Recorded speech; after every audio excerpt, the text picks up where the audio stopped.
Log में अगला concept है साइन ऑफ लॉगरिथम। ठीक है, तो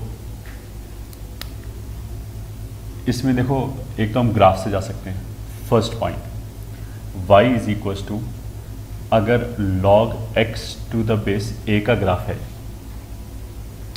तो इसमें दो तरह के ग्राफ बनते हैं। अगर a 1 से बड़ा है, अगर a 1 से छोटा है।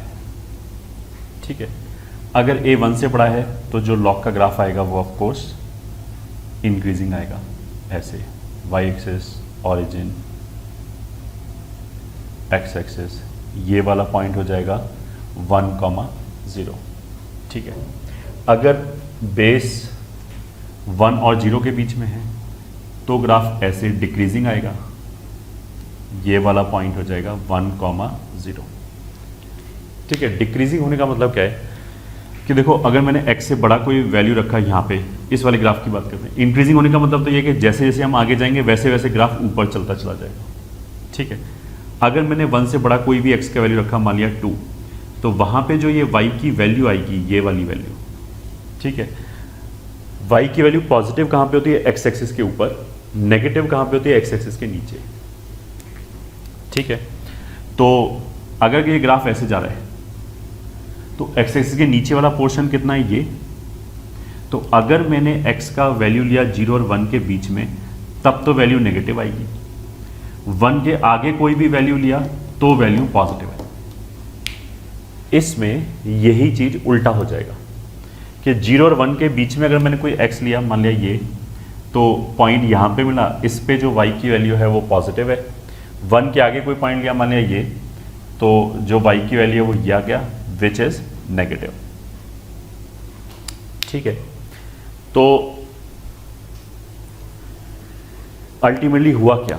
Sign of the logarithmic expression का मतलब क्या है कि मेरे को ये पता लगाना है कि कब वैल्यू पॉजिटिव है, कब वैल्यू नेगेटिव है। तो उसको हम ऐसे बोल सकते हैं, देखो अगर बेस 1 से बड़ा है, ठीक है, अगर a जो है वो बेस है, ये आर्ग्यूमेंट है x, अगर बेस 1 से बड़ा है तो x जो है वो 1 के आगे होना चाहिए। 1 के आगे मतलब 1 से बड़ा होना चाहिए। तो अगर x 1 से बड़ा है तभी वैल्यू पॉजिटिव आएगी। ठीक है, अगर बेस 1 से छोटा है, 0 और 1 के बीच में, तो फिर वैल्यू 0 और 1 के बीच में होनी चाहिए x की वैल्यू, तभी वैल्यू पॉजिटिव आएगी। ठीक है, तो एक बार दोबारा, अगर बेस 1 से बड़ा है, अगर a 1 से बड़ा है, तो वैल्यू पॉजिटिव होने के लिए x 1 से बड़ा होना चाहिए, वैल्यू नेगेटिव होने के लिए x 1 से छोटा होना चाहिए। अगर बेस 1 से छोटा है, लॉग का जो बेस है, अगर वो 0 और 1 के बीच में है, तो फिर 0 और 1 के बीच में वैल्यू पॉजिटिव आएगी। क्या 0 और 1 के बीच में? यहां तो हम a की वैल्यू बात कर रहे हैं, यहां पे x की वैल्यू की बात कर रहे हैं। तो अगर बेस 1 से छोटा है, ठीक है, तो उसके बाद अगर x 1 से छोटा है, ये ठीक है, अगर x भी 1 से छोटा है तो वैल्यू पॉजिटिव आएगी। अगर x 1 से बड़ा है तो वैल्यू नेगेटिव आएगी। तो इसको देखो, याद रखने का एक सिंपल स्टेटमेंट क्या है कि base a and argument x दोनों या तो 1 से बड़ा होना चाहिए या दोनों ही 1 से छोटा होना चाहिए, तब जाके वैल्यू पॉजिटिव आएगी। तो यहां देखो, बेस बड़ा, x बड़ा, तो वैल्यू पॉजिटिव आ गया। यहां पे अगर बेस छोटा है तो x भी छोटा होना चाहिए, तब वैल्यू पॉजिटिव आएगी।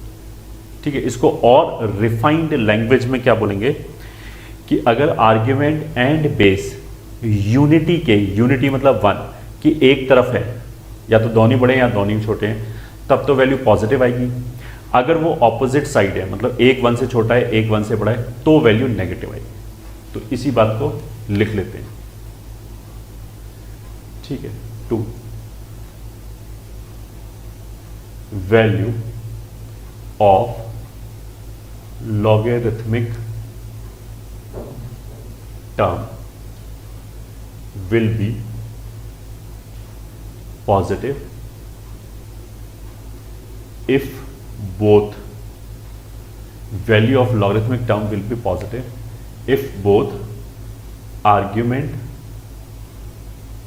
मतलब इसमें x जो लिखा है वो आर्ग्यूमेंट है, एंड बेस, बेस मतलब a, if both argument and base lies on the same side of unity, मतलब 1 के सेम साइड पे, ठीक है। If they are on opposite side, opposite sides of unity, then value will be negative. Then the value will be negative. For example, अगर हमने ऐसे लिखा log 3 7, तो इसमें 7 और 3 दोनों ही 1 से बड़ा है, तो ये क्या आएगी? पॉजिटिव वैल्यू, ठीक है। जो भी नंबर आ जाएगा बस वो पॉजिटिव आएगा, ठीक है। सेकंड, अगर हमने लिखा log 3 1/5, तो ये देखो 1 से बड़ा हो गया, ये 1 से छोटा हो गया, तो इसकी वैल्यू क्या आएगी? नेगेटिव। थर्ड, अगर हमने लिखा log 3/5 7/11, तो ये भी 1 से छोटा, ये भी 1 से छोटा, ठीक है। 1 से छोटा ऑफकोर्स यहाँ नेगेटिव तो नहीं आ सकता, 0 और 1 के बीच में, तो दोनों ही अगर 0 और 1 के बीच में हैं तो वैल्यू क्या आएगा? फिर पॉजिटिव,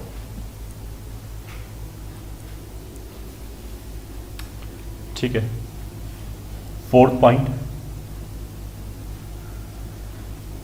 अगर log 3 पाई, 3 भी 1 से बड़ा, पाई भी 1 से बड़ा, तो फिर वैल्यू क्या आएगा? पॉजिटिव, ठीक है। एक और ले लेते हैं, log e/पाई and pi square upon e, ठीक है। e/पाई का मतलब क्या है? e इज 2.7 समथिंग, पाई इज 3.14, तो ये फ्रैक्शन हो गया, पॉजिटिव फ्रैक्शन, तो ये 1 से छोटा हो गया।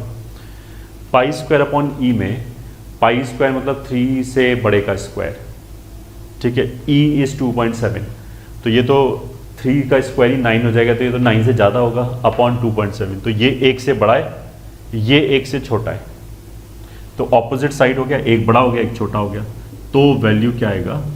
नेगेटिव। ऐसे वैल्यू आ रहा है, ठीक है।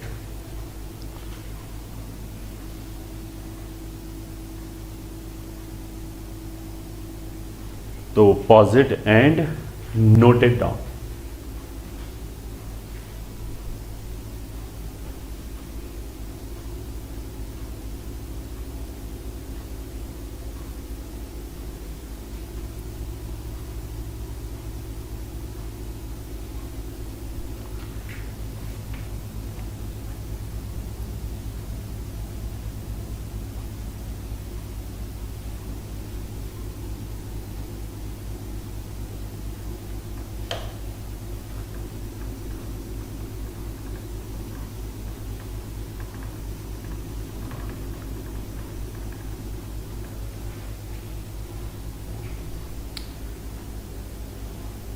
ठीक है, साइन ऑफ लॉगरिथम बस इतना ही था। अब आगे चलते हैं।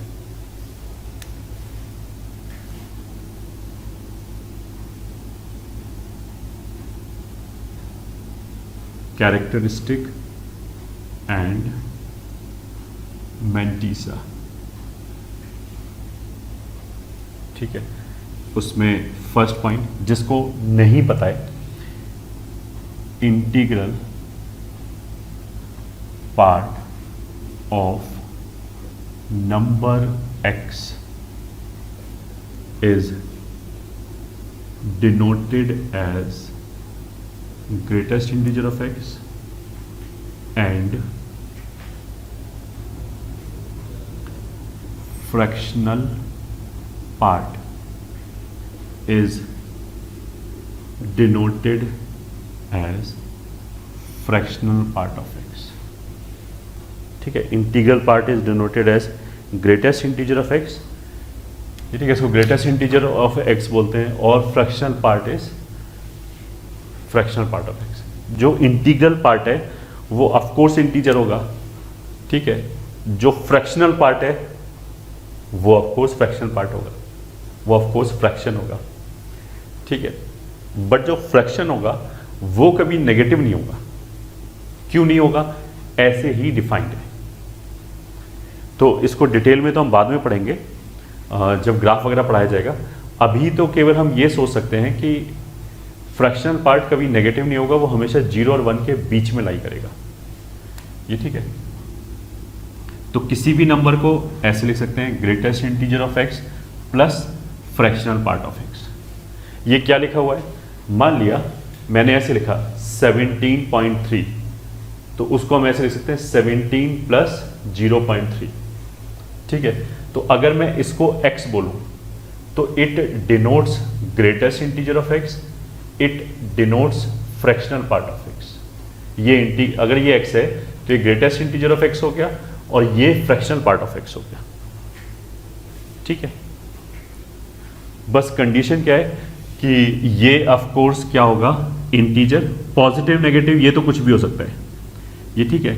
ये हो गया एक fraction which lies in 0 closed से 1 ओपन, ठीक है। 0 क्लोज से 1 ओपन में हो, 1 ओपन में ही होना चाहिए, ठीक है। तो फॉर एग्जाम्पल एक ये हो गया। दूसरा, अगर मान लिया मैंने लिखा 8, तो उसको लिख सकते हैं 8 प्लस 0। तो अगर ये 8x है तो ये इंटीग्रल पार्ट हो गया, ये फ्रैक्शनल पार्ट हो गया। अगर नंबर खुद इंटीजर है तो उसका फ्रैक्शनल पार्ट 0 हो जाएगा। अगर मान लिया ये हो गया -7, तो उसको आई विल राइट ऐसे, ठीक है। ये नंबर हो गया x, ये हो गया इंटीग्रल पार्ट, ये हो गया फ्रैक्शनल पार्ट, फ्रैक्शनल पार्ट 0 हो गया, ठीक है। अगर नंबर है मान लिया -9.3, तो देखो इसको हम लिखने के लिए ऐसे तो लिख सकते हैं -9 -0.3, बट ये फ्रैक्शनल पार्ट नहीं बोलेंगे क्योंकि अभी हमने क्या बताया, फ्रैक्शनल पार्ट केवल इसी इंटरवल में आ सकता है, नेगेटिव नहीं हो सकता। तो इसको तो हम ऐसे लिखेंगे -10 प्लस 0.7, दोनों एक ही बात है। तो जब ऐसे लिख लिया, अब अगर ये x है तो ये integral part of x and ये फ्रैक्शनल पार्ट ऑफ x। ध्यान से सुना, फ्रैक्शनल पार्ट ऑफ x कभी नेगेटिव नहीं लेंगे, 0 या पॉजिटिव। तो अगर कहीं ऐसे नेगेटिव आ रहा है तो उसको फ्रैक्शनल पार्ट बोलेंगे नहीं, ये फ्रैक्शनल पार्ट है ही नहीं। क्यों नहीं है? ऐसे ही डिफाइन है, डेफिनेशन ही ये है। तो इसको फिर -10 लिख लिया, इसको 0.7 लिख लिया। अब ये पॉजिटिव हो गया तो अब ये फ्रैक्शनल पार्ट ऑफ x चल जाएगा, ठीक है। तो greatest integer of x and fractional part of x का ये लिटिल इंट्रोडक्शन हो गया, बस इतना ही चाहिए अभी हमें, ठीक है। सेकंड पार्ट, मान लिया log a x, ये कोई लॉगरिथमिक टर्म है, इज इक्वल्स टू कुछ भी k, मान लिया इसकी वैल्यू k के बराबर है। तो it's integral part is called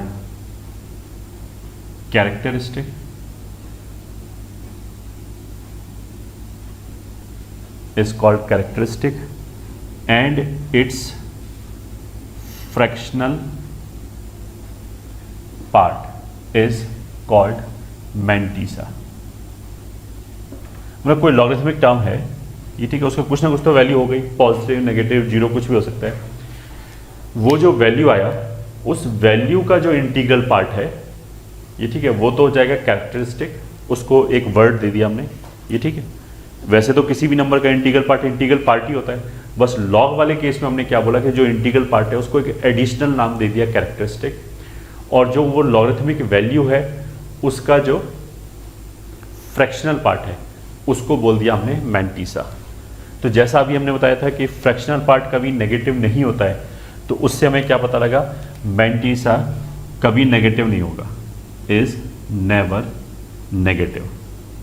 उसका मतलब क्या है कि या तो पॉजिटिव होगा या फिर 0 होगा, 0 या पॉजिटिव दोनों ही चल जाएगा। तो फॉर एग्जांपल मान लिया हमने वैल्यू लिखा log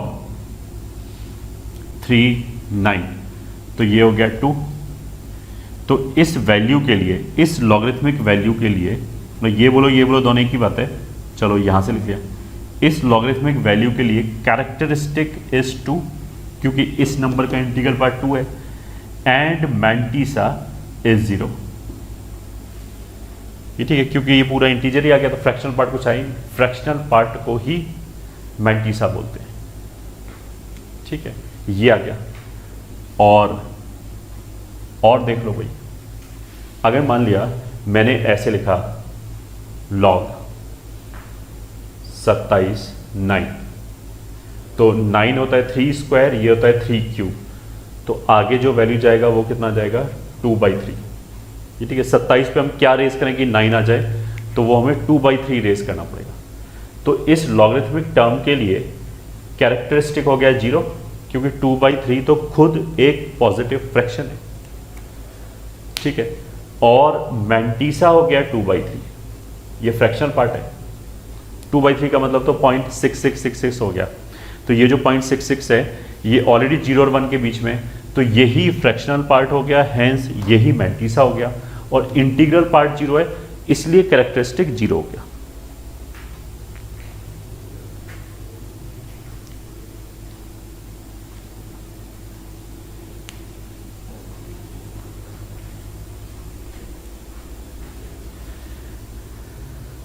ठीक है, लिख लिया इसको।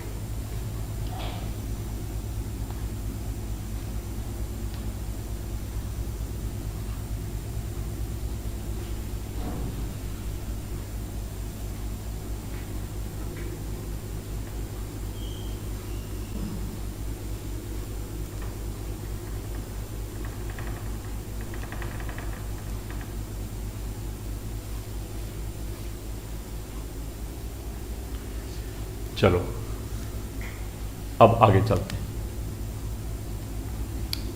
जैसे मतलब अब we will come to the result, पहले हम एक्सप्लेन कर लेते हैं। मान लिया अगर 3 के बेस पे हमने यहां कोई नंबर लिखा 9, ठीक है, तो कितना वैल्यू आ जाएगा 2, 27 3, ठीक है, log 3 81 आ जाएगा 4। अगर हमने 27 और 81 के बीच में कोई भी नंबर लिया, जैसे log 3 मान लिया 57, ये इन दोनों के बीच में, तो जो उसके log की वैल्यू आएगी वो भी 3 और 4 के बीच में आएगा, तो this will be 3 point something, ये कुछ होगा। ठीक है, बट ये पक्की बात है कि 3 और 4 के बीच में ही होगा। उसका मतलब क्या है कि इस लॉगरिथमिक टर्म का कैरेक्टरिस्टिक कितना है 3। ठीक है, अब 27 और 81 के बीच में तो और भी इंटीजर्स होगा, जैसे 67 हो गया, 80 हो गया, ये ठीक है, 75 हो गया। इन सब इंटीजर्स का जो लॉगरिथमिक वैल्यू है 3 के बेस पे वो 3 पॉइंट समथिंग आएगा, क्योंकि अगर यहाँ पे वाला नंबर इन दोनों के बीच में लाई कर रहा है तो आंसर भी उसका 3 और 4 के बीच में लाई करेगा, तो उन सब का वैल्यू 3 पॉइंट समथिंग आएगा। ठीक है, तो अगर 3 पॉइंट समथिंग वैल्यू आया है तो कैरेक्टरिस्टिक हमेशा 3 आएगा। अब मैं उल्टा पूछूं कि अगर लॉग का बेस 3 है, ठीक है, तो ऐसे कितने इंटीजर्स हैं जिनका कैरेक्टरिस्टिक 3 आए। ठीक है, दोबारा ध्यान से सुना, हमने अगर लॉग लिया, लॉग ऑफ सम नंबर लिखा, उस लॉग का बेस 3 लिया।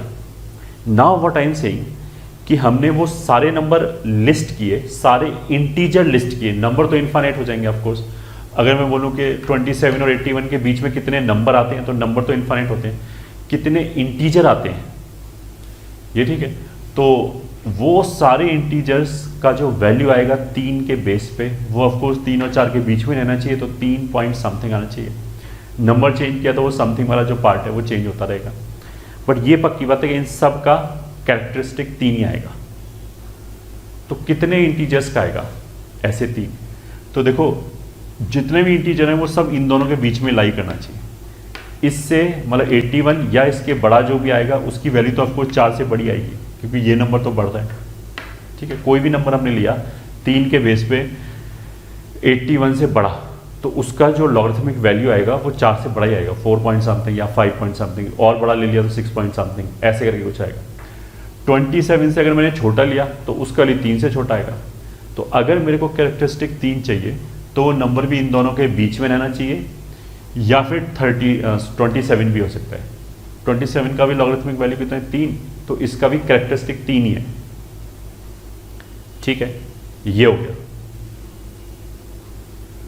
तो अब इस बात का मतलब क्या है, कितने इंटीजर्स हैं। तो देखो अगर मेरे से पूछा है कि 2 और 5 के बीच में कितने इंटीजर हैं, तो वो 2 ही इंटीजर हैं, 3 और 4। तो वो कैसे मिलेगा, 5 में से 2 घटाइए तो 3 आ गया। अगर मेरे से पूछा है 2 और 5 के बीच में कितने इंटीजर्स हैं, तो आंसर इज 2। 5 - 2 विल बी 3, तो एक एक्स्ट्रा घटाना पड़ेगा। तो अगर मेरे से पूछा जाए कि 27 एंड 81 के बीच में कितने इंटीजर हैं, तो 81 - 27, ये ठीक है, -1। इतने इंटीजर्स हैं जो मतलब 28, 29, 30, ये ठीक है, ऐसे करके 31, 32 ऐसे करके 80 तक अगर हम सारे इंटीजर्स को काउंट करें तो वो इतने इंटीजर्स आएंगे। इन सब का कैरेक्टरिस्टिक 3 ही होगा, प्लस ये वाला जो नंबर है 27, इसका कैरेक्टरिस्टिक भी 3 है।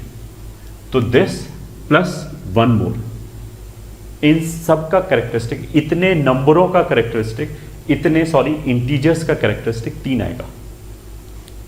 ठीक है, तो टोटल कितने नंबर्स हो गए, 81 - 27, इतने इंटीजर्स हो गए जिनका कैरेक्टरिस्टिक 3 आएगा। 81 is nothing but 3⁴, 27 is nothing but 3⁵। तो यहां से you should get the drift कि अगर मान लिया ये x इंटीजर है और बेस मान लिया 7 है, तो x की कितनी इंटीग्रल वैल्यूज आ जाएंगी सच दैट कैरेक्टरिस्टिक इज 5। तो देखो अगर मेरे को कैरेक्टरिस्टिक 3 चाहिए था तो 3⁴ माइनस 3⁵ होना चाहिए, ये ठीक है, ये दोनों तो कैंसिल ही हो गया। इतने इंटीजर्स आ जाएंगे कब, जब कैरेक्टरिस्टिक 3 चाहिए तो यहाँ 3 और 4 है। अगर मेरे को कैरेक्टरिस्टिक 5 चाहिए तो पावर में कितना आ जाएगा, 5 और 6, किसकी पावर में, जो भी बेस है, इतने इंटीजर्स आ जाएंगे। तो 7⁻6 माइनस 7⁻5, इतने इंटीजर्स का, इतने नंबर ऑफ इंटीजर्स का कैरेक्टरिस्टिक, ये ठीक है, 5 आएगा। This is what it is saying. ठीक है, तो अब हमने इसको जनरलाइज कर दिया। तो first point, if base of log is alpha which is a natural number, ठीक है, ऑफ कोर्स 1 नहीं हो सकता, तो चलो 1 भी हटा दिया। If base of log is alpha then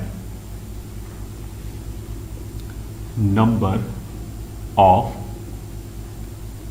integers having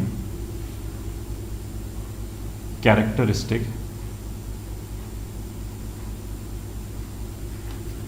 beta will be, ठीक है, α⁴ बीटा + 1 माइनस α⁴ बीटा, इतने नंबर्स आ जाएंगे। मतलब जो लॉग का बेस है वो यहाँ पे भी बेस आ जाएगा, और जितना कैरेक्टरिस्टिक चाहिए वो पावर यहाँ पे लिया, उससे एक ज़्यादा पावर यहाँ पे लिया। ठीक है, जो पहली बार पढ़ रहा हो उसको थोड़ा सा लग रहा होगा पता नहीं क्या बात चली है, तो ध्यान से अगर तुम एक एक सेंटेंस सुनोगे तो सारा कुछ ऑलरेडी एक्सप्लेन किया जा चुका है इस एग्जाम्पल के थ्रू। सही है।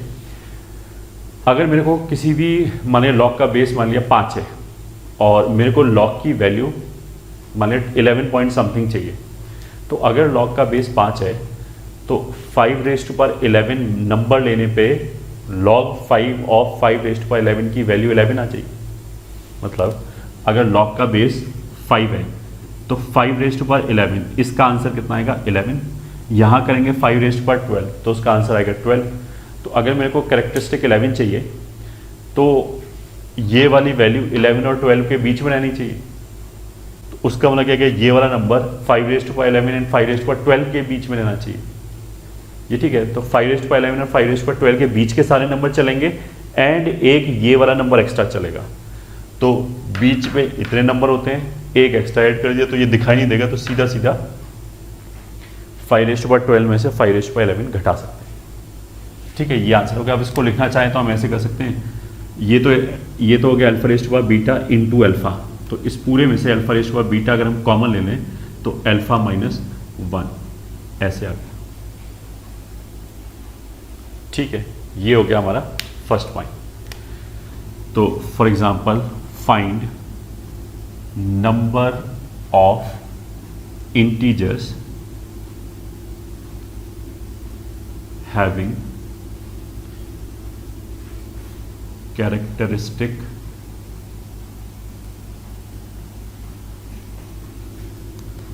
as 11 if base of log is 9।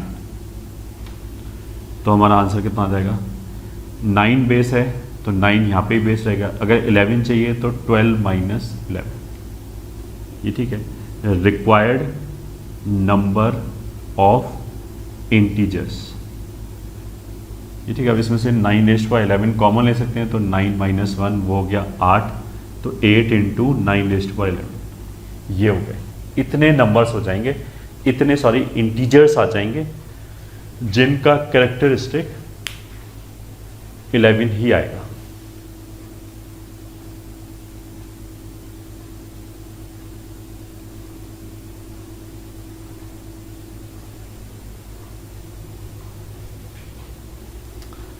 ठीक है,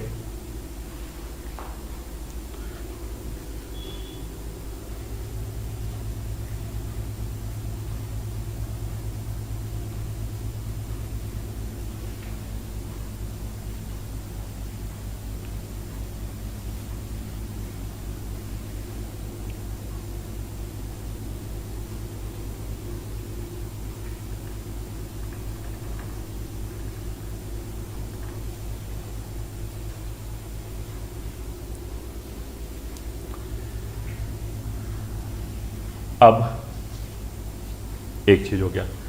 अब चलते हैं नेक्स्ट पॉइंट। ये ठीक है, इसी तरह का कॉन्सेप्ट। नेक्स्ट पॉइंट क्या है, देखो अगर मान लिया हमने log 10 का बेस लिया, ठीक है, और 2035 मान लिया, कुछ ऐसे लिया, ठीक है, फिर log 10 203.5, फिर एक log 10 0.0002035। ये ठीक है, मतलब इन तीनों में क्या चीज कॉमन है, तीनों में जो डिजिट्स लिखे हैं वो सेम डिजिट्स लिखे हैं, सेम ऑर्डर में। मतलब पहले 2 आया, 0 आया, 3 आया, 5 आया, सभी में ऐसा है 2035। ठीक है, बस डेसिमल पॉइंट इधर उधर नाच रहा है।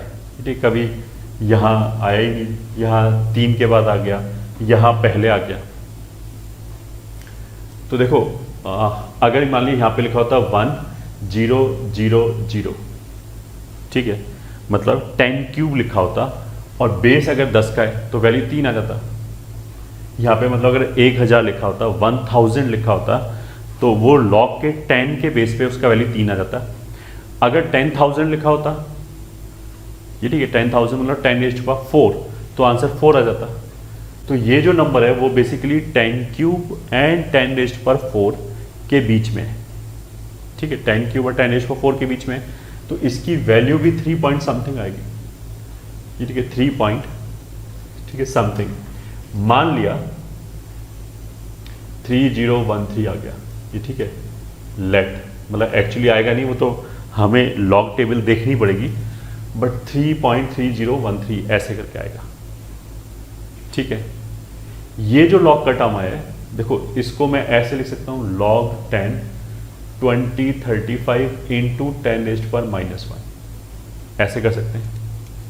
तो जब इसका वैल्यू होगा तो वो ऐसे आ जाएगा log 10 2035 प्लस log 10 10⁻⁻1। तो 2035 की वजह से तो फिर 3.3013 आएगा, ठीक है, प्लस इस -1 की वजह से एक -1 एक्स्ट्रा, ठीक है। ऐसे ही इसको हम लिख सकते हैं log 10 और 1 2 3 4 5 6 7 10⁻⁻7 इंटू 2035। तो this will be log AB का फॉर्म होता है log A plus log B, तो log of this will be -7, log of this will be फिर वही 3.3013, ठीक है। इसको मैं ऐसे लिख लूँ 3 प्लस 0.3013, दिस इज 2 प्लस 0.3030, इसका वैल्यू हो गया -4 प्लस। तो क्या हमें सिमिलर चीज नजर आया? इन सब में क्या सिमिलैरिटी है? इन सब में देखो ये सिमिलैरिटी है, अगर ये डिजिट सेम डिजिट यूज करें, मतलब 2037 नहीं हो गया आगे जाके ना, 2035 ही है हर जगह, बस डेसिमल पॉइंट इधर उधर है, पहली रिक्वायरमेंट। दूसरी रिक्वायरमेंट बेस 10 ही होना चाहिए, 10 के अलावा कुछ नहीं होना चाहिए, क्योंकि जो भी हम नंबर लिखते हैं वो बेसिकली 10 के बेस पे लिखते हैं। तो क्या होगा, इन सारे नंबरों का मैंटीसा हमेशा सेम आएगा, केवल कैरेक्टरिस्टिक चेंज होता जाएगा, ठीक है। तो डेसिमल पॉइंट कहाँ लगाया है हमने, कितने डिजिट छोड़ के लगाया है, उसका मैंटीसा पे कोई फर्क नहीं पड़ता, केवल उससे कैरेक्टरिस्टिक चेंज होता जाएगा, मैंटीसा उतना ही रहेगा, ये बताया इसमें। इसी को लिख लेते हैं हम, ठीक है। If base of log is 10, then logarithmic values of different integers, ये ठीक है, मतलब sorry, different numbers which have same digits in same order, ये ठीक है, बस decimal point is at different places, ठीक है। Decimal point is at different places which have same digit in same order, बस डेसिमल पॉइंट अलग अलग जगह है, ये ठीक है, जैसा भी ये बोला गया है, ठीक है। तो logarithmic value of these numbers will have same mantissa, ये ठीक है। उसका मतलब क्या है कि अगर हम डिजिट को फिक्स्ड रखें और डेसिमल पॉइंट बस इधर उधर मूव कराते हैं, तो जो लॉगरिथमिक वैल्यू आएगी इन सारे नंबरों की, उसमें जो फ्रैक्शनल पार्ट आएगा उसी को मैंटीसा बोलते हैं, फ्रैक्शनल पार्ट। ये जो 0.3010 है, ये ठीक है, वो सेम आएगा, इंटीग्रल पार्ट चेंज होता जाएगा। ऑफ कोर्स अगर डेसिमल पॉइंट इधर उधर होता है तो कुछ तो चेंज होना ही चाहिए, तो वो क्या चीज चेंज हो जाएगा, इंटीग्रल पार्ट या कैरेक्टरिस्टिक चेंज हो जाएगा, डेसिमल पॉइंट उतना ही रहेगा। ये हमारी हो गई नेक्स्ट वीडियो।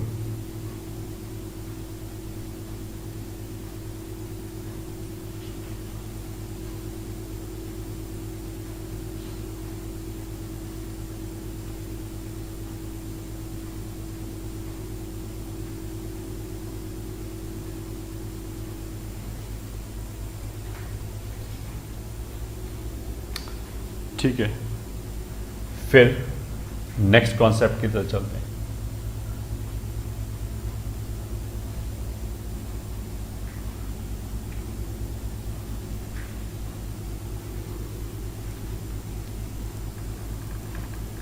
जो भी नंबर लिखते हैं, जैसे हमने लिखा 231, तो ये 231 का बेस जो है वो 10 ही होता है, यूजली हम 10 ही बेस यूज़ करते हैं, तो हमें पता ही नहीं होता कि कुछ और बेस पे भी लिख सकते हैं। बाइनरी बेस सुना होगा वैसे हमने, कि नंबर को बाइनरी बेस पे भी लिख सकते हैं, 2 के बेस पे भी लिख सकते हैं, 7 के बेस पे भी लिख सकते हैं। 10 के बेस पे लिखा है, सारे नंबर हम वही यूज़ करते हैं, ये ठीक है, बाय डिफॉल्ट कुछ भी अगर मेंशन नहीं है तो 10 के बेस पे, तो इसलिए 10 इज ए स्पेशल नंबर। अब तुम इसको ऐसे देखो कि अगर मान लिया हमने 10 के बेस पे लिया 10, 10 के बेस पे 100, 10 के बेस पे 1000, 10 के बेस पे एक और 10,000, इसका लिए हो गया 1 2 3 4, ठीक है। अगर मैंने 1000 और 10,000 के बीच में कोई भी नंबर लिया, ये ठीक है, 1000 और 10,000 के बीच में मान लिया 6341 फॉर एग्जांपल, तो उसका वैल्यू भी 3 और 4 के बीच में आएगा, 3 पॉइंट आ जाएगा समथिंग। फिर अगर हमने 100 और 1000 के बीच में कोई भी नंबर नहीं, मतलब इंटीजर की बात करते हैं, चलो इंटीजर लिया इन 100 और 1000 के बीच में, ठीक है, कुछ भी 731, तो जो इसका लॉगरिथमिक वैल्यू आएगा वो ऑफ कोर्स 2 और 3 के बीच में आएगा, तो वो 2 पॉइंट समथिंग आ जाएगा, ठीक है, 2 पॉइंट समथिंग आ जाएगा। तो देखो इसमें जो कैरेक्टरिस्टिक है वो 3 आएगा, इसमें कैरेक्टरिस्टिक कितना आएगा 2। अब हम क्या रिलेट करें, नंबर ऑफ डिजिट्स। अगर ये नंबर इंटीजर है, अगर कैरेक्टरिस्टिक 2 है तो इसके अंदर कितने डिजिट हैं, 3। अगर कैरेक्टरिस्टिक 3 है तो इसके अंदर कितने डिजिट हैं, 4, ठीक है। तो क्वेश्चन कैसे हो गया है, बेसिकली ऐसे, ठीक है, मतलब सीधा सीधा से ऐसे ही देख सकते हैं। अगर मान लिया हमने कोई भी नंबर लिया, उसके अंदर 5 डिजिट है, ठीक है, तो जैसे कि 1 2 3 4 5, ये ठीक है, 1 2 3 4 5 मैंने यही नंबर ले लिया, इसके अंदर 5 डिजिट है, तो ये 10,000, ये ठीक है, ये 10,000 एंड 1 लाख के बीच में लाई करेगा, तो 10⁴ एंड 10⁵ के बीच में लाई करेगा, तो जो इसका लॉगरिथमिक वैल्यू है वो 4 पॉइंट समथिंग होगा, तो कैरेक्टरिस्टिक 4 होगा। कहने का मतलब है कोई भी हमने इंटीजर उठाया, उसका लॉग निकाला 10 के बेस पे, तो जो भी कैरेक्टरिस्टिक होगा, ये ठीक है, उस डिजिट, उस नंबर के, उस इंटीजर के अंदर नंबर ऑफ डिजिट उससे एक ज़्यादा होगा। तो जैसे कैरेक्टरिस्टिक 2 है, नंबर ऑफ डिजिट 3 है, कैरेक्टरिस्टिक 3 है, नंबर ऑफ डिजिट 4 है। बस यही बात हमें लिखनी है, लिखते हैं। If x belongs to natural number and characteristic of log x to the base 10 is alpha, then number of digits in x is equals to alpha plus 1, then number of digits in x is equals to alpha plus 1, ठीक है। अगर characteristic alpha है तो उससे एक ज़्यादा digit आएगा, characteristic 2 है तो 3 डिजिट आ गए, कैरेक्टरिस्टिक 3 है तो 4 डिजिट आ गए। अब याद रखो कि कैरेक्टरिस्टिक क्या होता है, इंटीग्रल पार्ट होता है, ठीक है। तो इसके बेसिस पे एक छोटा सा क्वेश्चन कर लेते हैं। Question, let log 10 2 is equal to 0.3010 and log 10 3 is equal to 0.4771। ये ठीक है, इसने वैल्यू बता दिया 4771। Then find number of digits इन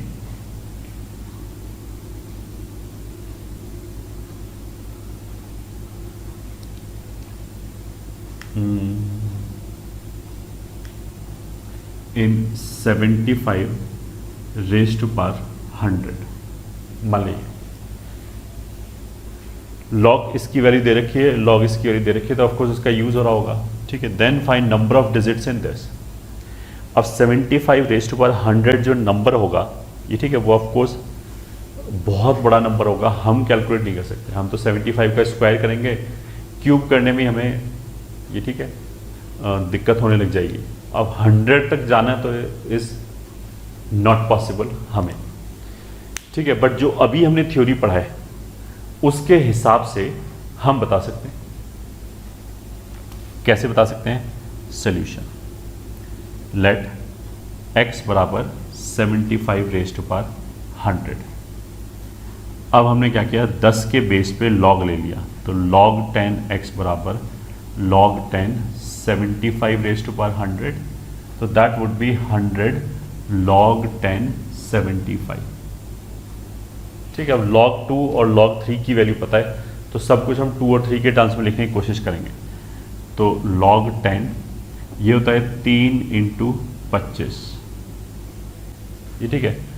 अब 75 रेज़ टू पावर 100 जो था वो 100 आगे आ गया, तो ये 100 टाइम्स ऐसे लिखा हुआ 3 × 25, तो 100 log 10 3, इसको अलग कर दिया। log a भी होता है ना, log a plus log b, वो वाला फॉर्मूला यूज करके प्लस log 10 25, इसको अलग कर दिया,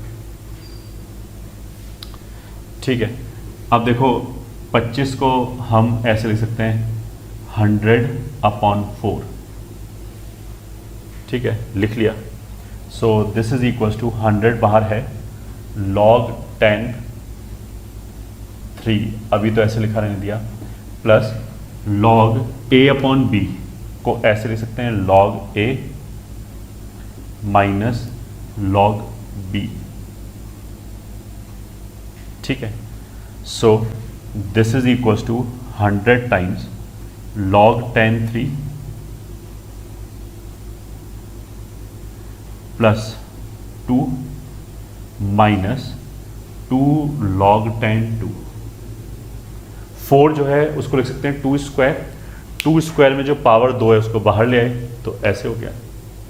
अब यहाँ वैल्यूज रख दिया, अब रख दिया वैल्यू, तो दिस इज 100 log 10 3 की वैल्यू कितना बोला था, 0.4771 प्लस 2 माइनस 2 × 0.3010,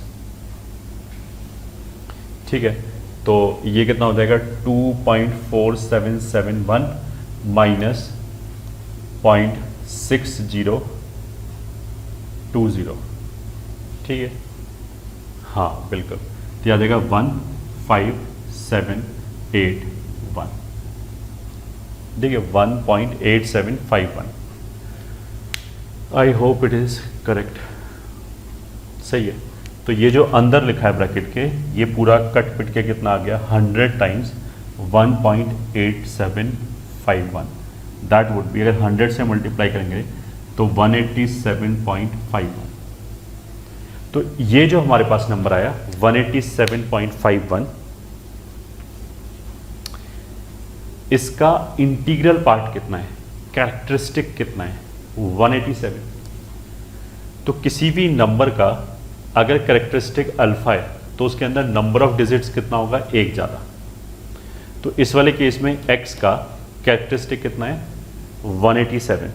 तो इसके अंदर x एक इंटीजर है, इसके अंदर नंबर ऑफ डिजिट्स कितना होगा, 188, ठीक है।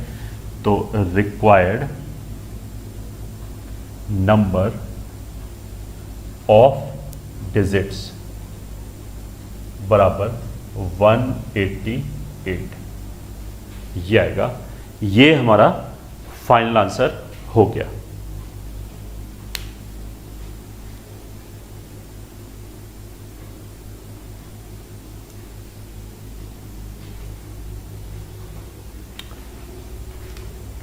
ठीक है, यहां लिख देते हैं इस क्वेश्चन में, रिक्वायर्ड नंबर ऑफ डिजिट्स बराबर 187 प्लस 1 188, ये हो गया फाइनल आंसर।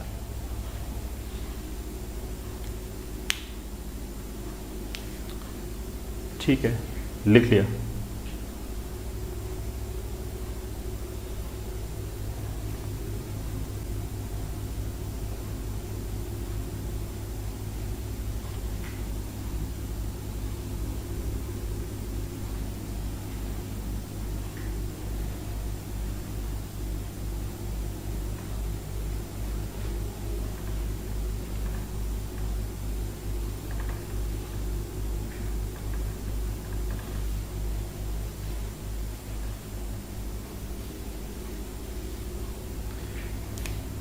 ठीक है, एक पॉइंट और,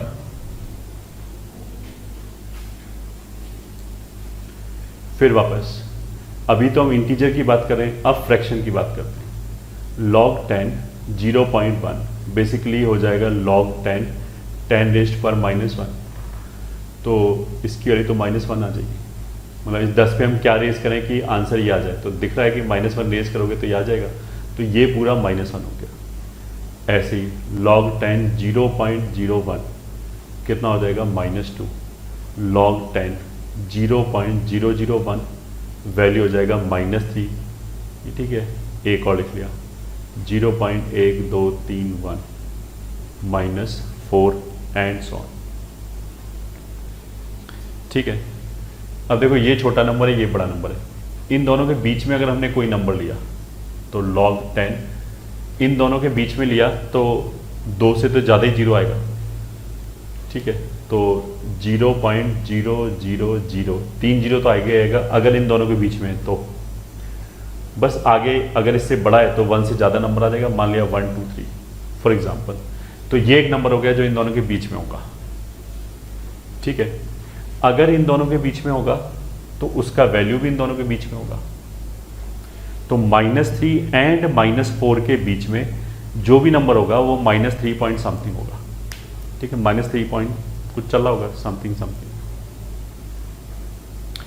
वो जो नंबर -3 पॉइंट समथिंग आएगा, ठीक है, वो जो नंबर आएगा -3 पॉइंट समथिंग, उसको हम ऐसे लिख सकते हैं -4 प्लस 0 पॉइंट एक पॉजिटिव नंबर समथिंग, ठीक है।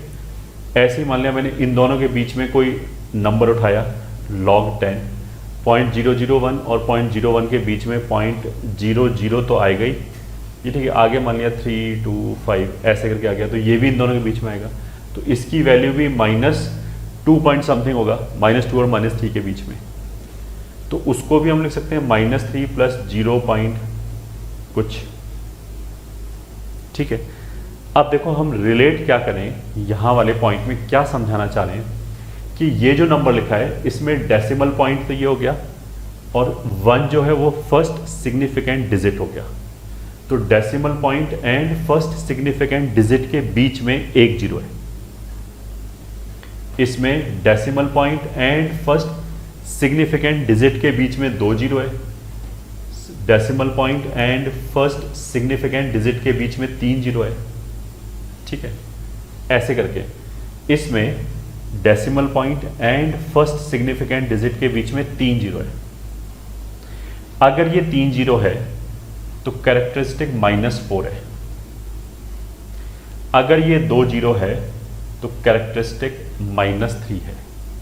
तो हम उल्टा बोलेंगे कि अगर हमें कोई फ्रैक्शन है ऐसे पॉजिटिव फ्रैक्शन, उसका 10 के बेस पे हमें वैल्यू बता रखा है, ठीक है। तो अगर फ्रैक्शन है तो पक्की बात है कि जो कैरेक्टरिस्टिक है ये वो नेगेटिव ही आएगा। जो कैरेक्टरिस्टिक नेगेटिव आए उसका हमने माइनस लिया, तो -3 का माइनस कितना हो जाएगा 3, उसको 1 से कम किया 2, उतने ही जीरो आ जाएंगे first decimal point and first significant digit के बीच में। ये रिजल्ट है। मतलब कोई एक फ्रैक्शन है, फ्रैक्शन कितना भी छोटा हो सकता है, बस 0 और 1 के बीच में।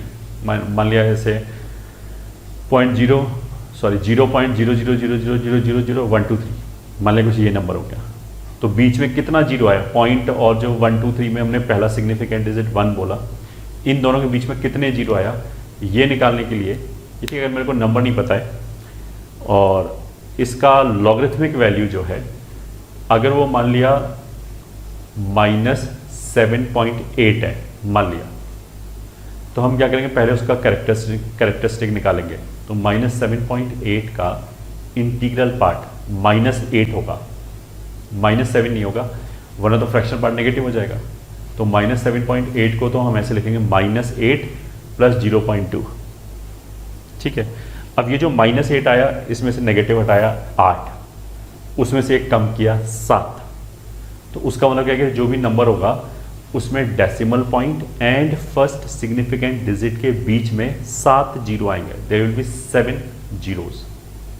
This is what we are talking about. तो इसी चीज को लिख लिया, let x is a positive fraction,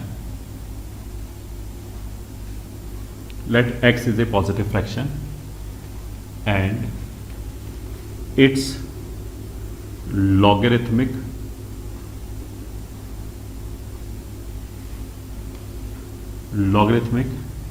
value with base 10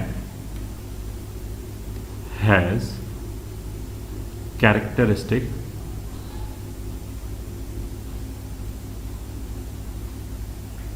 -alpha, then in x there will be alpha -1। मतलब -α माइनस यहाँ करते माइनस हटाया तो अल्फा आ गया, उसमें से एक घटा, alpha -1 zeros between, alpha -1 zeros between decimal point and first significant digit, decimal point and first significant digit। ठीक है, इतना जीरो होगा बस, ये क्वेश्चन हो गया, सॉरी ये थ्योरी हो गया। अब क्वेश्चन लिख लेते हैं, let x is equals to 0.72 raise to power, ठीक है, 50।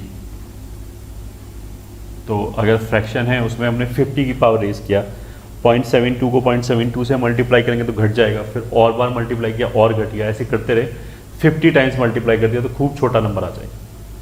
ठीक है, लेट x बराबर this, then find number of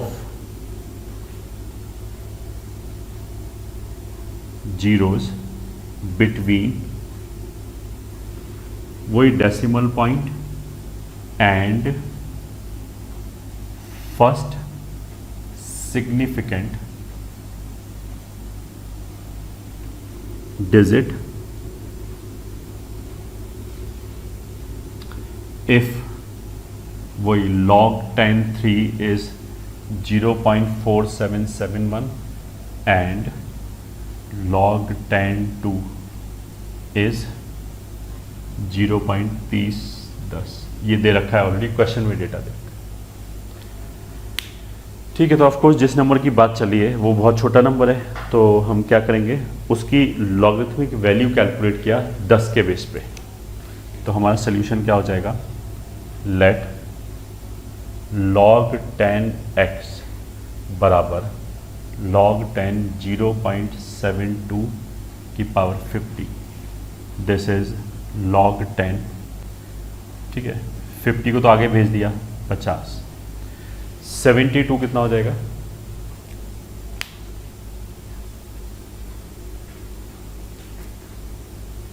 (72) को प्राइम फैक्टर में डिवाइड किया। ठीक है, तो 72 विल बी 8 × 9, तो मतलब 1/100 कर दिया, तो अब आ गया 72। 72 इज 8 × 9, 8 को लिख लिया 2 क्यूब, 9 को लिख लिया 3 स्क्वायर। ठीक है, so this will be 50 times log 10 2 cube plus log 10 3 square minus log 10 100, ये हो गया वैल्यू। log ए बी वाले फॉर्मूले से log ए बी अपॉन सी लिखा है, ठीक है, ये आ गया। अब इसमें कैलकुलेट कर लिया, दिस इज, ये वाला 3 आगे जाएगा तो ऐसे आ जाएगा 150 इंटू log 10 2, ठीक है, हाँ, प्लस अगर ये 2 आगे आएगा 50 यहाँ से आ गया तो 100 times log 10 3 minus this is nothing but 2 और बाहर 50 है तो माइनस 100, ये वैल्यू कैलकुलेट करनी है, ठीक है। तो नोट इट डाउन।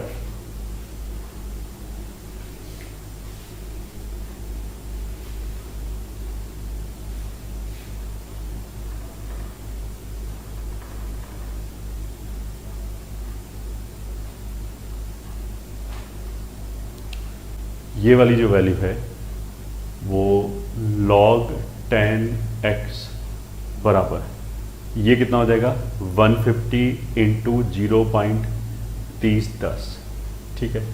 तो मतलब यहाँ से तो 15 कर लिया, इसको 3 पॉइंट इतना कर लिया तो 15 45.15 आ गया, मतलब 45.15 प्लस 100 टाइम्स log 3, log 3 कितना है 0.4771, इसका 100 टाइम्स तो 4771 माइनस 100, ठीक है, ऐसे लिखा हुआ। तो हमें तो बेसिकली किससे मतलब है, कैरेक्टरिस्टिक से। तो 45 90 92, तो ये तो ऐसे हो जाएगा -8 प्लस 0.86,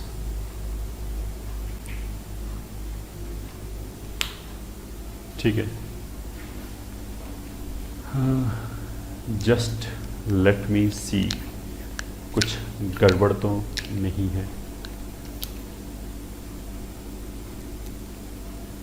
log 10x 0.72 इतना माइनस 100, ठीक हो गया।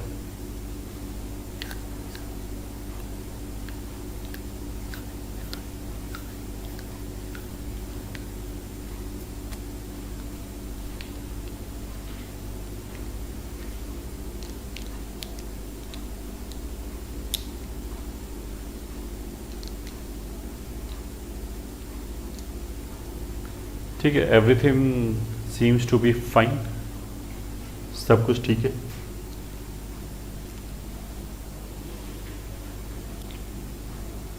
तो कैरेक्टरिस्टिक कितना हो गया -8, उसमें से नेगेटिव हटाया तो कितना बचेगा 8, उसमें से भी 1 कम किया तो कितना आ जाएगा 7, तो कितना आ जाएगा रिक्वायर्ड नंबर ऑफ जीरोस बराबर 7, ये हो गया।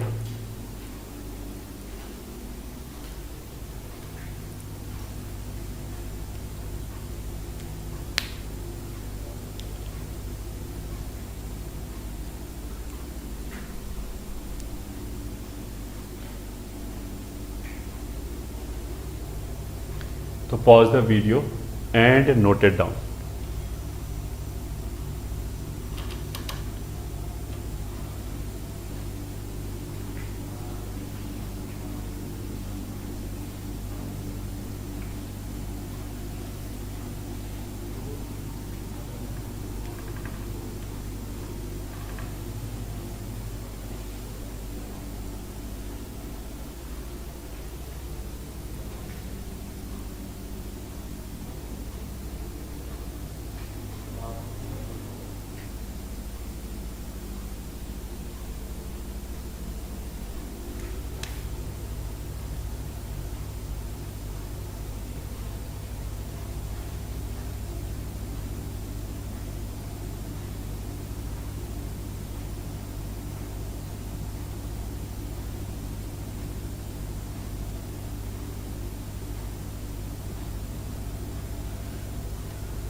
लेट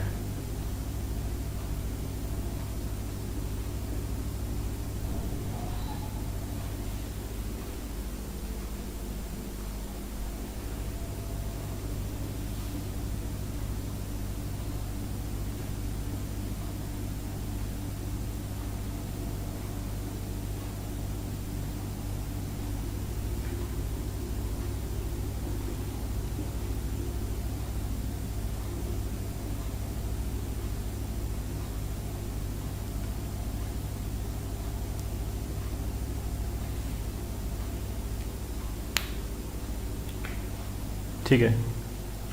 चलो पहले इनको ही सॉल्व करते हैं। फर्स्ट क्वेश्चन तो इज़ वेरी सिंपल। हमें क्या नोटिस होना चाहिए, ये दोनों बराबर है तो बेस चेंजिंग थ्योरम लगा दिया। ठीक है, अगर ये दोनों बराबर है तो उसको हटा दिया, ये तो नया बेस बन जाएगा और ये वैल्यू आ जाएगी। तो log 10 log Cn। अब ये दोनों अगर a मैच हो गया तो ये पूरा हट जाएगा और सिंप्लीफाइड वैल्यू यही आ जाएगी।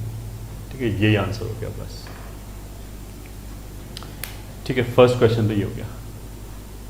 सेकंड क्वेश्चन में क्या है कि गिवन क्या है, y is equal to 10 raise to power 1/1 minus log 10x।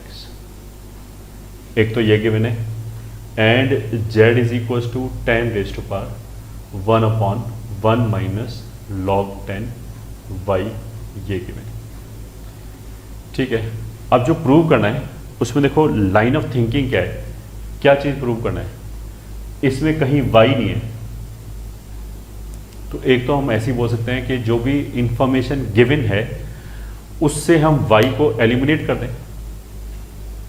तो इन दोनों से मेरे को y को एलिमिनेट करना है। ठीक है, y को एलिमिनेट करने के लिए हम ऐसे बोल सकते हैं कि यहां से y उठा के इसमें रख दिया। ठीक है, या हम थोड़ा बहुत सिंप्लीफाई कर सकते हैं। पहले हमने क्या किया, इसमें 10 के बेस पे y ले लिया, तो इधर से आ जाएगा 1/1 माइनस log 10x। ठीक है, अब इसको ऐसे लिखते हैं 1 माइनस log 10x, मतलब ऐसे ही रहने दिया। चलो यहां से फिर log 10z, log ले लिया 10 के बेस पे, तो ये आ जाएगा 1/1 माइनस log 10y। ठीक है, हमारा एम क्या है, x को अलग निकालना है। ठीक है, तो y वाले टर्म को एलिमिनेट करना है, तो इसको इधर लेंगे, इसको इधर लेंगे, यहां से आ जाएगा 1 minus log 10y is equal to 1/log 10z। ठीक है, अब देखो यहां से log 10y की वैल्यू हम कैसे निकाल सकते हैं, इसको इधर लेंगे, इसको इधर लेंगे, तो 1 minus 1/log 10z will be log 10z minus 1/log 10z।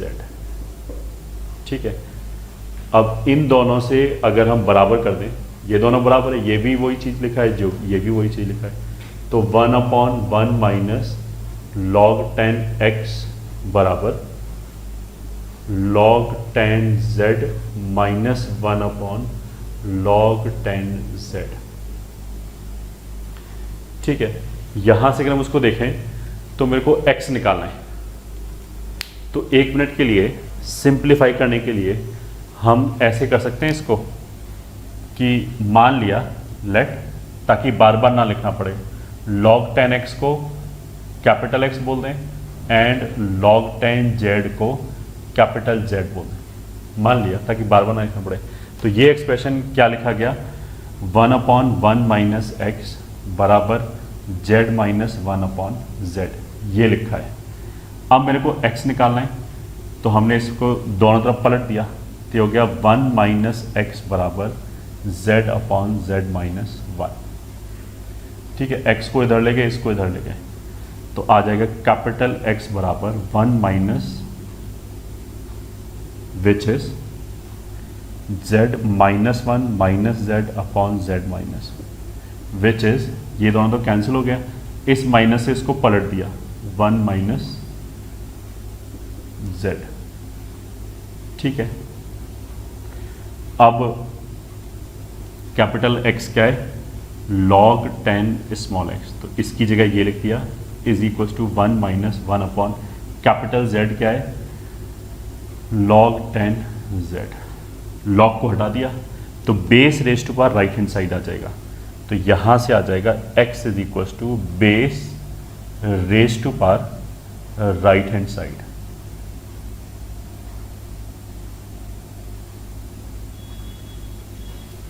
यही प्रूव करना था, तो हो गया हेंस प्रूव्ड।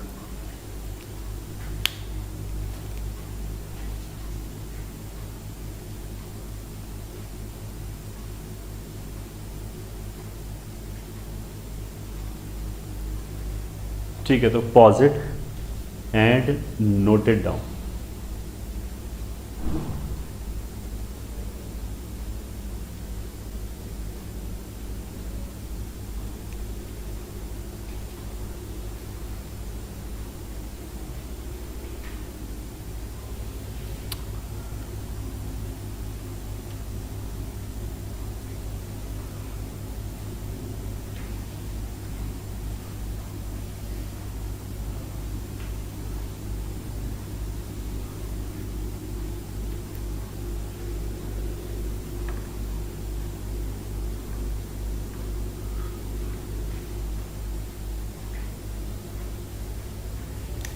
अब जाते हैं थर्ड क्वेश्चन, फाइंड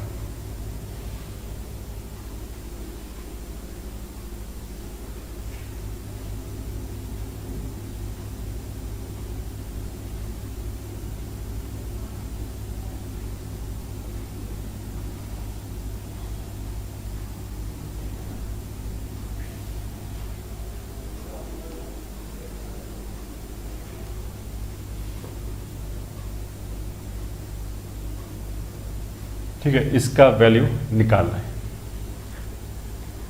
तो ऐसे अगर कोई भी लॉग का क्वेश्चन हो तो सबसे पहले हम क्या करते हैं, ये ठीक है, लॉग को एक ही बेस पे लाने की कोशिश करते हैं, वहां से हो सकता है सब कुछ सिंप्लीफाइड हो। कौन से बेस पे लाएं, तो उसके लिए हमें क्या करना चाहिए, जितने भी नंबर इन्वॉल्व हैं सब में हमने देखा कौन कौन सा प्राइम नंबर इन्वॉल्व है, ठीक है। जैसे 24 8 इंटू 3, तो 8 इंटू 3, ठीक है, 2 तो 2 है ही सीधा सीधा। 96, ये ठीक है, 96 इसका भी 4 गुना हो गया, तो 4 गुना मतलब 2 रेज टू पावर 5 इंटू 3। फिर और कौन है, 12, इसका हाफ हो गया, तो 2 स्क्वायर इंटू 3, ये ठीक है। This is 192, this is not 92, 192। 192 basically 192 इसका डबल है, तो 2 रेज टू पावर 6 इंटू 3, तो सब कुछ प्राइम 2 और प्राइम 3 में ही है। तो हमने क्या किया, सब किसी को 2 के बेस पे कन्वर्ट कर दिया, ठीक है।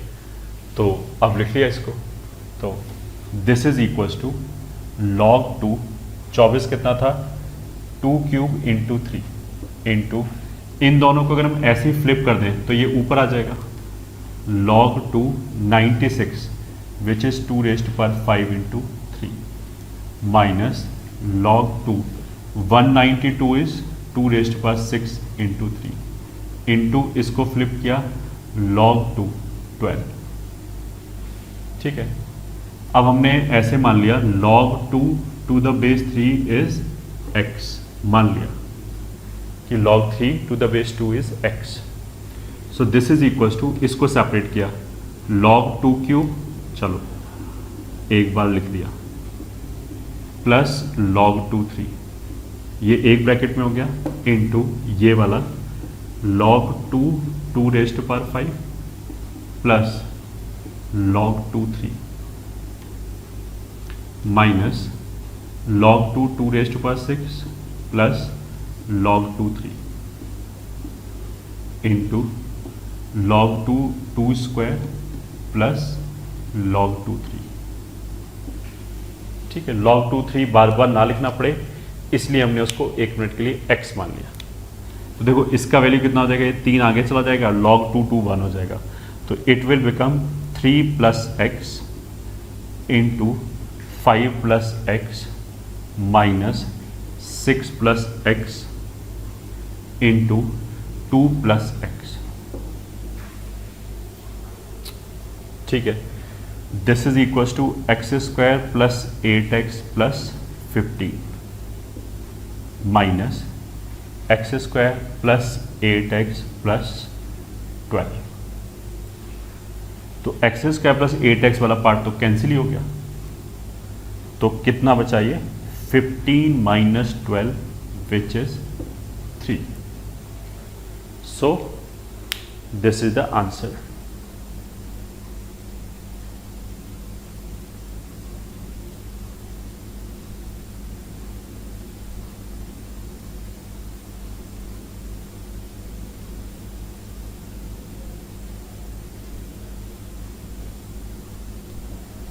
तो pause it and note it down।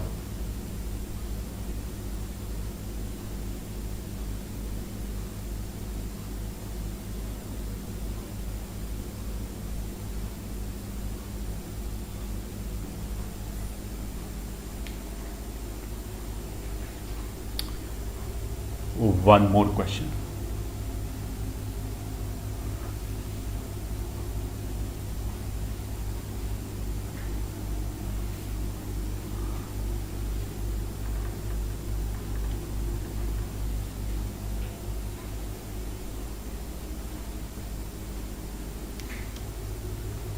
Question 4,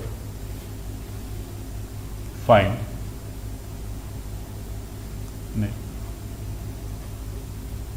find 1 upon 1 minus x plus 1 minus 5 plus 1 minus z where, ठीक है, प्लस है where x is equals to log ABC, y is equals to log BAC and z is equals to log CAB। ठीक है, ये हो गया। तो देखो ये सब कुछ सिमेट्रिक है ABC में, तो हम इसके किसी भी एक टर्म को सिंप्लीफाई कर लें, बाकी सब उसी की तरीके से आ जाएगा। तो सॉल्यूशन लिखने के लिए हमने क्या सिंप्लीफाई किया, 1 अपॉन 1 प्लस एक्स। तो इसको हमने लिखा 1 अपॉन 1 प्लस एक्स कितना है, log A B C। ठीक है, अब क्वेश्चन सॉल्व करने के लिए आई वुड लाइक कि जो एक्सप्रेशन है वो सिमेट्रिक टाइप बन जाए, ताकि उसी को देख के हम बाकी एक्सप्रेशन की वैल्यू भी तुरंत लिख पाएं। तो ये जो एक्सप्रेशन लिखा है यहाँ पे बी और सी आ रहा है, ठीक है, तो यहाँ पे अगर हम ए बी जनरेट करें तो ए बी सी जो है वो सिमेट्रिक होगा, वो तीनों के लिए एक जैसा होगा। तो फिर क्या होगा, इसी को देख के हम ये भी लिख सकते हैं, ये भी लिख सकते हैं। तो यहाँ पे मेरे को ए चाहिए। अब देखो अगर बेस ए है तो इस 1 को मैं ऐसे लिख सकता हूँ 1 upon log a plus log a b c. ये ठीक है, 1 और log ए बराबर है।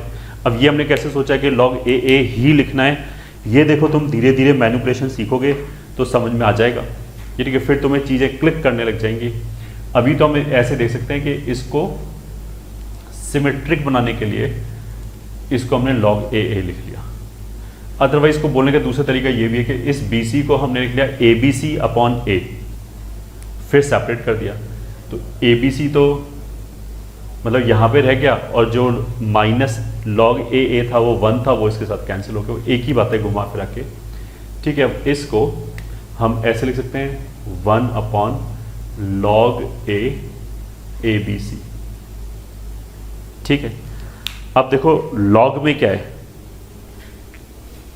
लॉग के अंदर क्या है कि जब भी हम एक से ज़्यादा मल्टी टर्म्स को मैनिपुलेट करने की कोशिश करें तो हम हमेशा क्या चाहते हैं कि बेस एक जैसा है सारे लॉग के टर्म्स का, बेस को हम सेम बनाने की कोशिश करते हैं तो मैनिपुलेशन ईजी होगा। तो इस वाले केस में जैसे अगर मैंने ये सिमेट्री से लिखा तो मेरे को पता है दूसरे टर्म में क्या आएगा, ये तो ABC रहेगा। अगर 1/1 + x ये है तो सिमेट्री से दूसरे टर्म में 1 + y में क्या हो जाएगा, ये तो ABC रहना चाहिए, यहाँ B हो जाएगा, तीसरे वाले में C हो जाएगा। तो इसको हम उल्टा करके ऊपर ले गए, log ABCA। अब ऐसा करने से क्या हो गया कि सिमेट्रिक बन गया, बेस जो है वो सिमेट्रिक हो गया। तो 1/1 + x यहां से कितना आ गया, log ABC। तो सिमिलरली 1/1 + y कितना होना चाहिए, log ABCB। 1/1 + z कितना होना चाहिए, log ABCC। इन तीनों को जोड़ दिया। अगर इन तीनों को ऐड करते हैं तो लेफ्ट हैंड साइड पे 1/1 + x 1/1 + y plus 1/1 + z will be equals to right hand side पे log A + log B + log C, और तीनों का बेस एक जैसा है। ठीक है, तो तीनों का बेस ABC है तो ABC आ जाएगा विच इज 1। तो यही हमारा आंसर है। मतलब log A + log B वाला हमने फॉर्मूला यूज किया है, log A + log B को log AB लिख सकते हैं।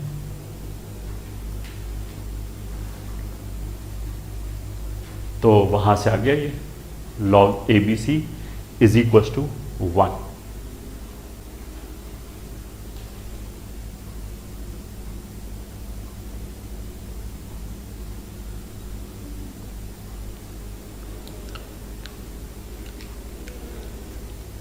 ठीक है, pause it and note it down.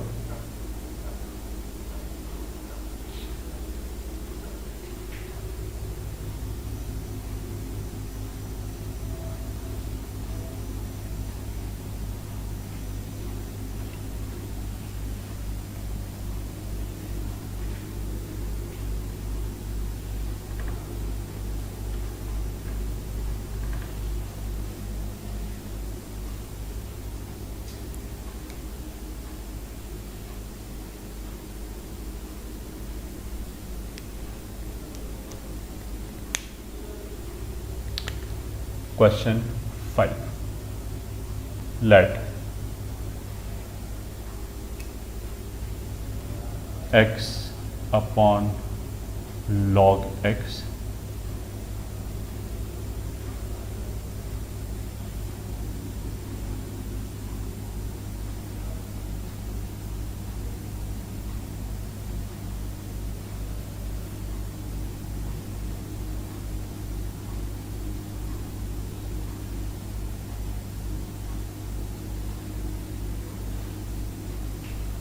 then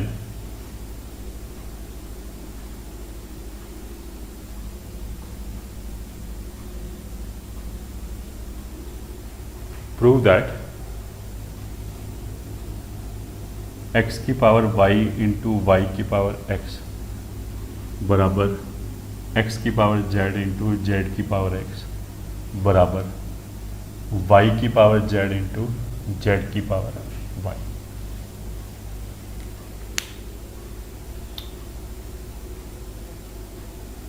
ये है।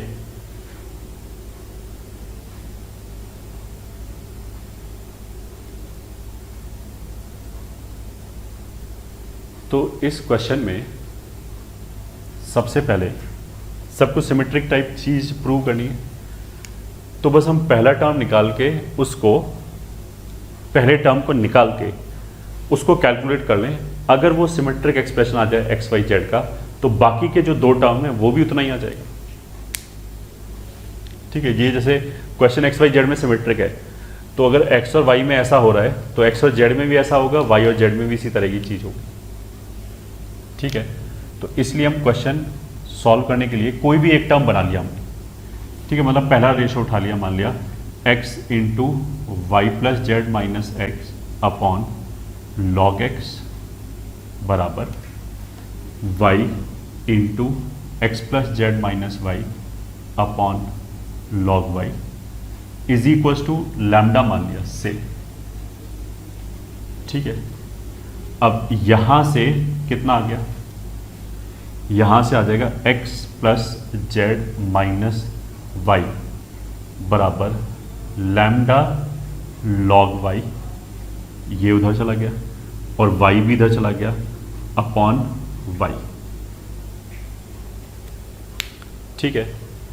इसी तरीके से यहां से कितना आ जाएगा, वो आ जाएगा y plus z minus x बराबर लैम्डा एज इट इज आ जाएगा लॉग x अपॉन x आ जाएगा,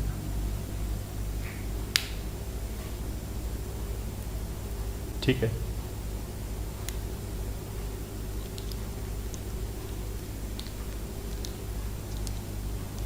तो यहां से व्हाट वी रिक्वायर, कुछ हमें ऐसा चाहिए x raise to power y, y raise to power x, इस तरह की चीज चाहिए, ठीक है।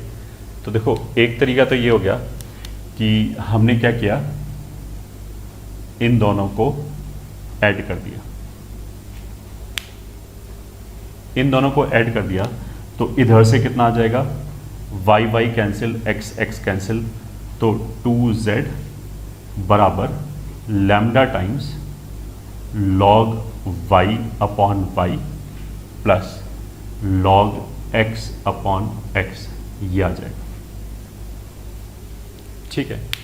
अब हमने देखो इसको सिमेट्रिक बनाने के लिए क्या किया, इसको एक्स वाई से मल्टीप्लाई कर दिया, तो लेफ्ट हैंड साइड पे आ गया 2xyz बराबर लैम्डा टाइम्स, पूरे को अगर हमने एक्स वाई से मल्टीप्लाई कर दिया तो यहाँ y कैंसिल हो जाएगा, ऐसे आ जाएगा x log y, ठीक है, कोई भी बेस हो उससे फर्क नहीं पड़ता, प्लस y log x, ठीक है। This is nothing but lambda times log y raise to power x, तो यहां से आ गया plus into x raise to power y। अब आगे देखो सिमेट्रिक है, 2xyz ये सिमेट्रिक है, लैम्डा सिमेट्रिक है, सबके लिए एक जैसा है, लॉग सबके लिए एक जैसा है, तो यहां पे जैसे x और y का कॉम्बिनेशन आ गया वैसे ही x और z का आ जाएगा, वैसे ही इसका और इसका आ जाएगा, ठीक है। इसको हम ऐसे ही बोल सकते हैं, यहां से ऐसे भी बोल सकते हैं ऑल्टरनेटिवली कि लैम्डा को हम उधर ले गए, लॉग हटा दिया, ठीक है, लॉग का बेस क्या है फर्क ही नहीं पड़ता, मान लिया k है, कुछ भी मान लिया k है। अब हम लैम्डा को उधर ले गए 2xyz अपॉन लैम्डा बराबर log k y raise to power x into x raise to power y, ठीक है, हटा दिया लॉग, तो ये ऐसे आ गया x raise to power y into y raise to power x बराबर k raise to power 2xyz upon lambda. अब कहने का मतलब क्या है, देखो ये जो एक्सप्रेशन है ये xyz तीनों के लिए एक जैसा है, तो अगर हमने पहले दो टर्म से चालू करके यहां तक पहुंच गए तो सिमेट्री से अगर इन दोनों से चालू करेंगे तो y और z का कॉम्बिनेशन आ जाएगा, पहले और तीसरे से चालू करेंगे तो x और z का कॉम्बिनेशन आ जाएगा, ठीक है। तो similarly y raise to power z into z raise to power y बराबर यही हो जाएगा, and x raise to power z raise to power x बराबर यही हो जाएगा, ठीक है। तो इन तीनों से अल्टीमेटली क्या आ जाएगा, x raise to power y into y raise to power x raise to power z into z raise to power x, और क्या बच गया y raise to power z into z raise to power y is equal, ये हमारा answer आ गया।